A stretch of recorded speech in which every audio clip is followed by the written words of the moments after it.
Hi, this is Web Suspect, and my video that I did on Miley Cyrus and Hannah Montana got pulled. So I'm going to redo this video, and I'm going to change some things about it so there's less content in the video. I'm going to have two pictures, and we'll see if I can get around some of the issues with just having two pictures. But this is okay. This is just my opinion, and it's the opinion of a lot of other people in the media and stuff, that Miley Ray Cyrus is using. So a lot of people had commented in the news, like Sean Hannity, on this.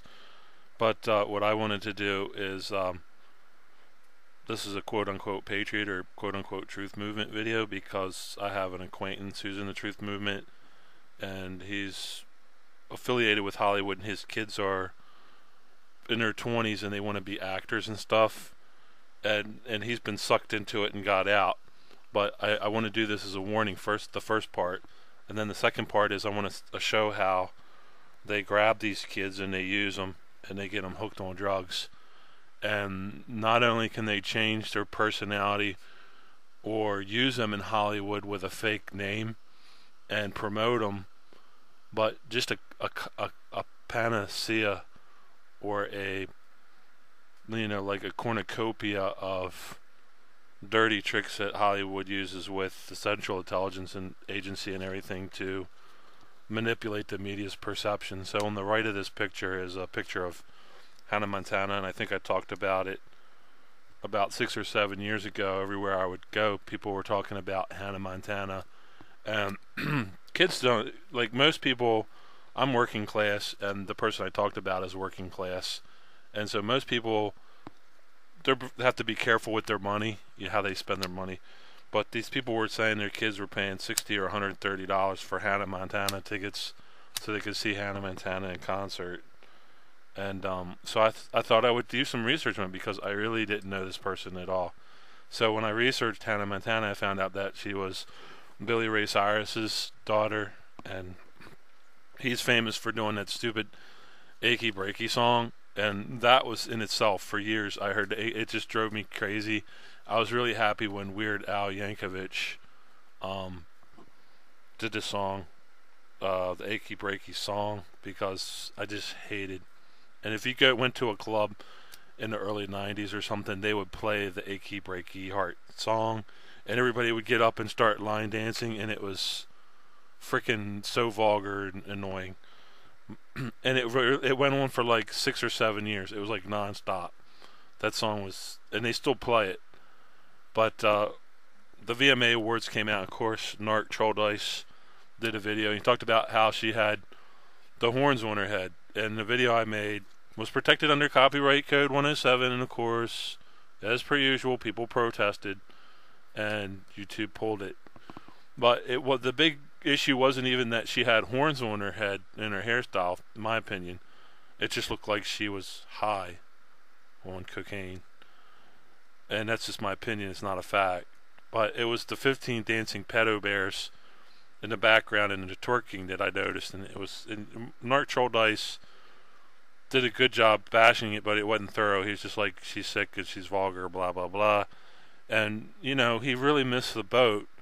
And he's always commenting on Caliber Hitters in my work. He really missed the boat as far as the big shift in personality that you only see when somebody's using.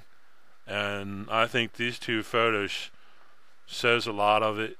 And if people are worried about how somebody might feel or their family might feel, maybe this is your wake-up call to go into a drug treatment center. But also, like I said, people who are going in Hollywood, there's going to be somebody waiting for you. It's just like Caliber Hitters, and I say when you wake up in the truth movement, there's going to be people waiting for you. If you're getting a job in Hollywood, you're going to, be approached at a party or something. It might be a good-looking guy or a good-looking girl, and they say, I want to introduce you to my friend, cocaine or heroin or something.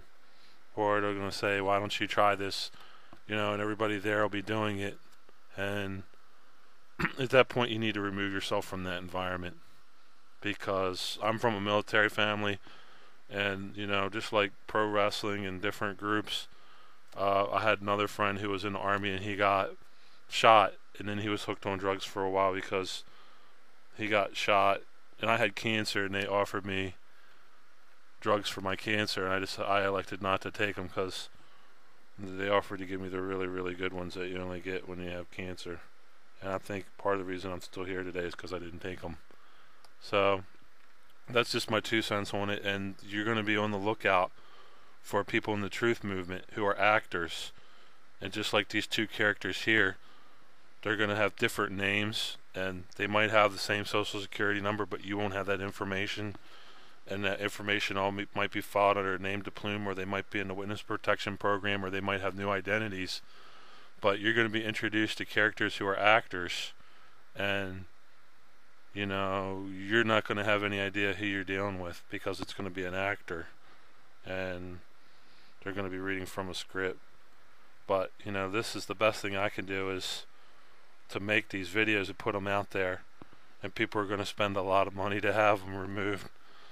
And you know, when they're commenting on me and stuff, they need to think twice and be aware of who I am.